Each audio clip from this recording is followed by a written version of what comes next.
Hello and welcome to Business Insider with Mario Toneguzzi on YYC Business. Joining me today is Bret the Hitman Hart, who is a well-known legendary wrestler in Canada, throughout the world, and based in Calgary. Thanks for joining us today, Bret. It's a real pleasure. Nice to talk to you, Mario. Hey, Bret, let's talk a little bit about your brand. I'm curious about how the name, the Hitman, started and why it started. Well, of course, everything's tied in with my wrestling persona, my wrestling character from years ago. The name itself, Hitman,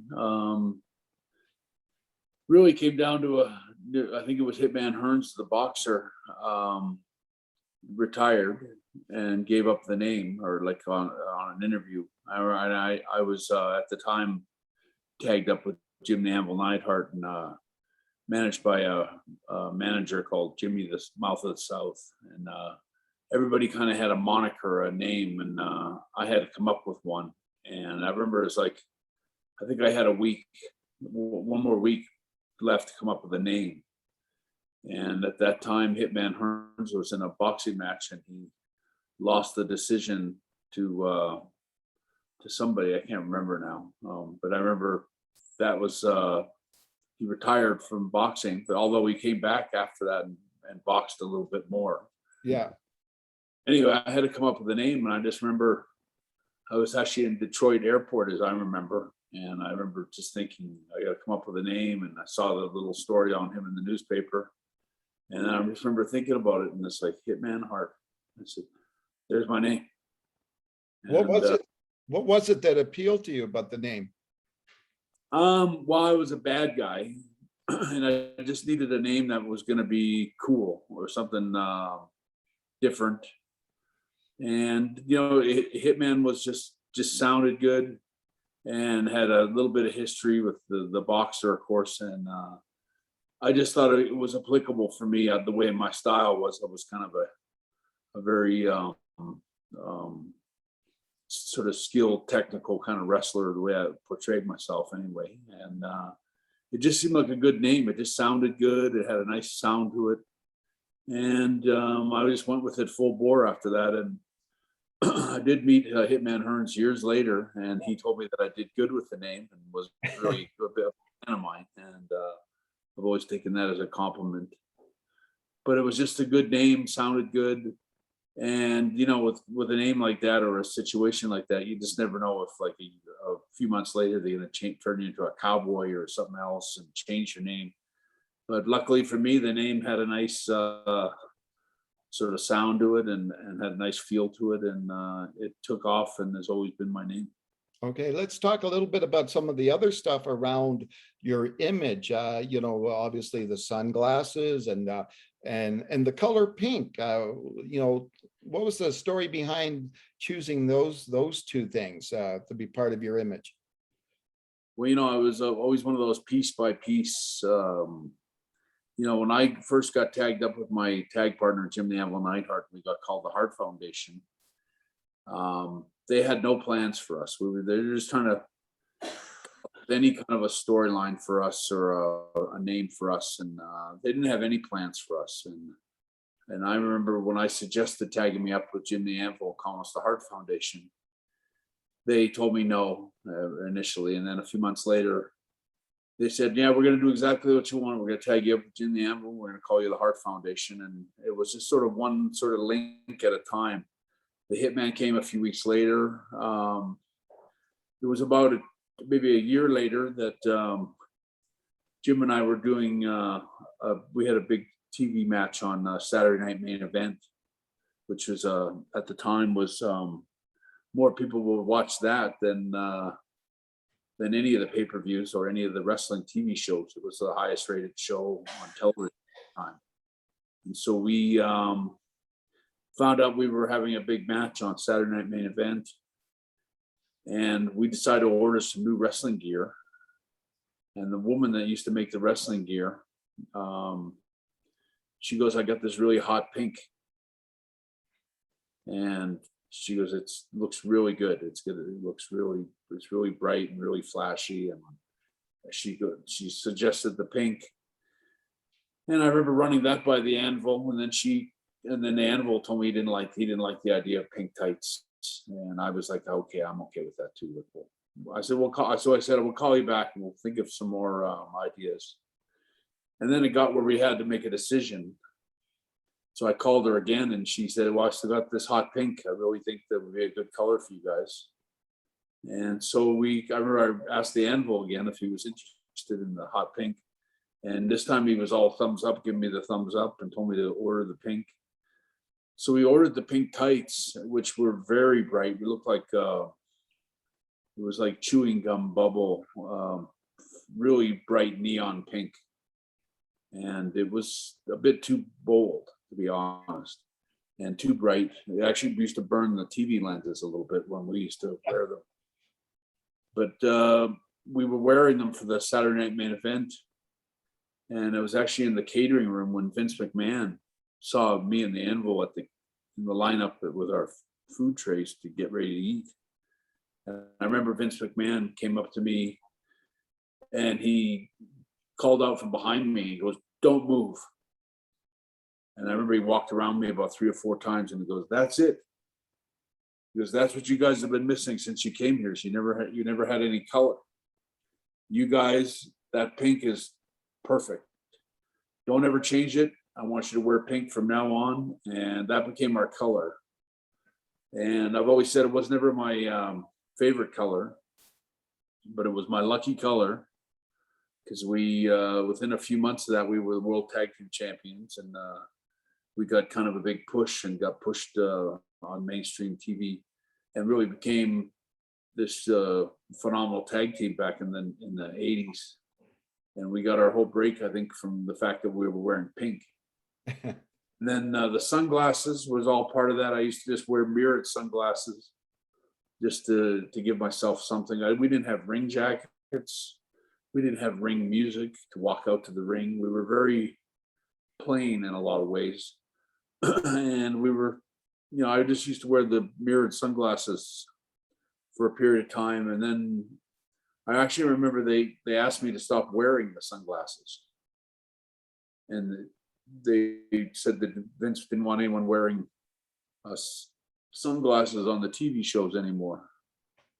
And that was the same week. I remember telling him, I said, I don't have much of a gimmick, but this is the only gimmick I got is my sunglasses. And I'm not taking them off. I'm going to keep wearing them. And then we got into a big sort of controversy over my being allowed to wear the sunglasses. And funny enough, in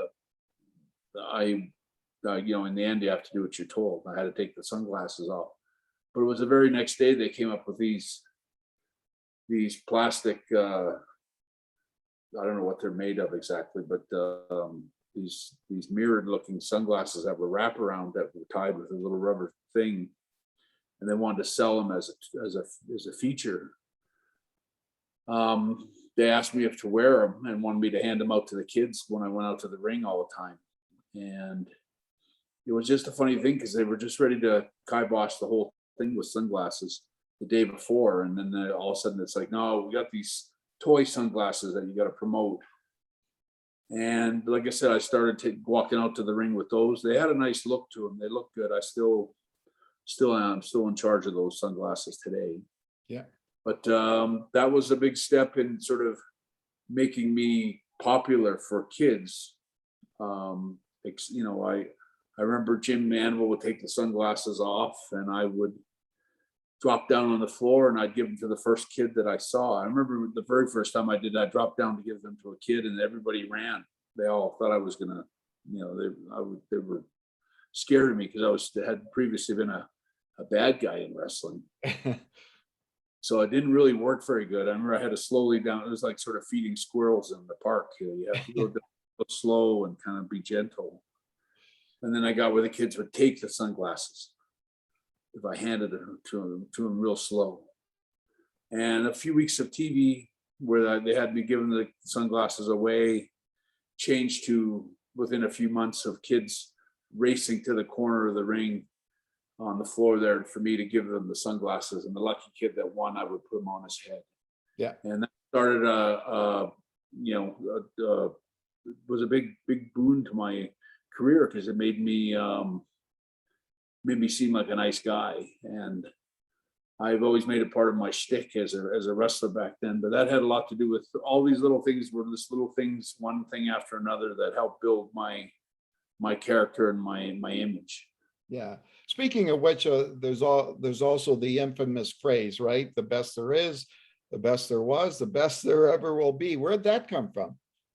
That's actually from the movie The Natural. With Ah, Robert. They used that in there, but it was initially a phrase I used talking about the Hart Foundation when we very first teamed up, and we were on Vince McMahon's. He had like a Johnny Carson type show called TNT. It was on cable in the States, but we were on that show, and I end up describing the Hart Foundation as being the best there is, the best there was, and the best there will be. And then over a period of time, that became a moniker for myself in single matches, as was the excellence of execution was another one. mhm. But they've ended up being sort of monikers that were identified only with me. Initially with Hart Foundation, but then later on, eventually, when I was solo, away from Jim the Anvil and by myself, I think just because of my style of wrestling. I mean, I know it took me a long time to climb from the very bottom to get to the very top. But even when I was on the very bottom, or just a name on the card, I was very famous amongst the wrestlers in the dressing room for being the guy that really knew all the moves and knew how to execute everything. Like, if you want to know how to do a suplex, you watch how Bret Hart does it. If you want to watch how somebody does a side backbreaker or different holds, people will come up to me and say, how do you do this? Or how do you do that? I was the guy that could excellently execute. And everything I did was sort of considered state of the art. That's how, if you want to learn how to do a movie, ask Bret Hart, or you come up and ask him how to do something. And I was always pretty generous. But that whole moniker was kind of a real life thing, where I was considered, long before I became champion and became the big star that I was considered the wrestling expert, because I grew up in wrestling all my life. And I did have a very deep knowledge from my father in all the years I was in the wrestling to understand how wrestling really works, and the moves, and just how to showcase your different skills and stuff like that. But so all those monikers, they weren't just labels; they were real life labels that, even Hitman. I mean, after a while, I was the Hitman in the dressing room. And people, they didn't call me Bret. They didn't call me other names. They called me Hitman. And so it became a real life thing for me. Yeah. The whole branding part of it, for everything from the name to the outfit to the phrases, all served you well in the sense of giving you who you are, that personality. And I don't know, Bret, when was the last fight you had? Well, I retired in 1999. Okay, so in '99, and yet to this day, people know who you are. You have your own retail stuff, right? Through BretHart.com. Does that surprise you that legacy continues, and the fact that people still get out there and buy shirts and other stuff? Well, I was lucky. I really was lucky in the sense that I got to be a hero on Saturday afternoons, like when people turn on their wrestling shows. And it's an incredible thing that there's so many diverse wrestling fans. You could be a professor at a university. You could be a skateboard kid at like there's real ranges of people that love wrestling, that grow up with it, that love it, that never grow out of it, that are still fans today. But I was lucky that I got to be a television hero, just like Gunsmoke, or anybody on a TV show. I was a hero and got to be a champion, and got to people got behind me in my battles with justice and dishing out right from wrong. And I got to play that hero, and all of the things that came with that, my logos and my ring music and my sunglasses and my image and everything that came with that, including toy figures, um, cards, little wrestling cards that you buy for like hockey cards or whatever. It's the same thing for wrestling. We have an audience that loves their wrestling and loves their stars, and I was lucky that I got to be a hero to a lot of people when they were growing up. And when you're in that kind of situation, they grow up with you, and they still love you and they still appreciate you, and you still stand for something for them. And luckily for me, even though I retired in 1999 or early 2000, my fans still love me and still love what I did, and they still watch my wrestling matches back. They, if there's a new Bret Hart action figure that comes out in a doll set today, which I know because my wife just showed me 2 of them last week that are coming out.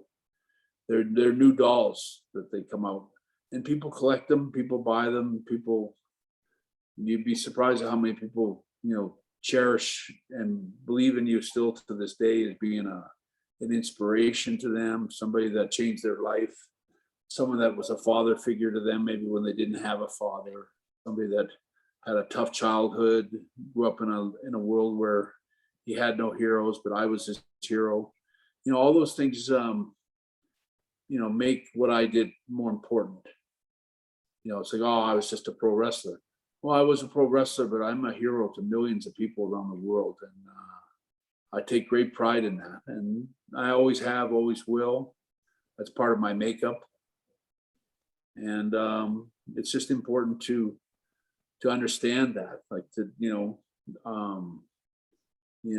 like, for example, getting an impaired driving charge or something would be like very hurtful to my image, or worse things, or being busted in a drug problem or a drunk driving accident, or being caught shoplifting or something. There's a lot of things that people screw up every day, and TV personalities and heroes and stuff that do drop the ball and make mistakes in their life, because that's reality. But for me, I've always prided myself on being a hero, and I try really hard to toe the line as a hero, and not to make any huge gaffes in my life, and try to live my life like an open book, and always treat my fans with a lot of respect and appreciation. And all those things pay off. I've always believed that, like my father, that it's very important to be nice to people, especially people that hold you in high regard. And taking a picture or signing an autograph for somebody is really not that hard to do. People stop me all the time at a Safeway or somewhere like that and ask me if I can sign something for them. And I never mind that. I always take that as a compliment, and you should be grateful that you have people that, after over 21 years of being retired from wrestling, that still care about what I did as a wrestler. It means a lot to me. So I try to protect my image. I try to be a good person. I try my hardest to do all the right things to be a positive influence in people's lives. Yeah. Okay, super. That was great, Bret. I appreciate you taking the time to do this. All right. Thank you, Mario. I was seeing you. Hope I see you again. You bet. Thank you. That was Bret the Hitman Hart. This has been Business Insider with Mario Toneguzzi on YYC Business. Thanks for joining us today.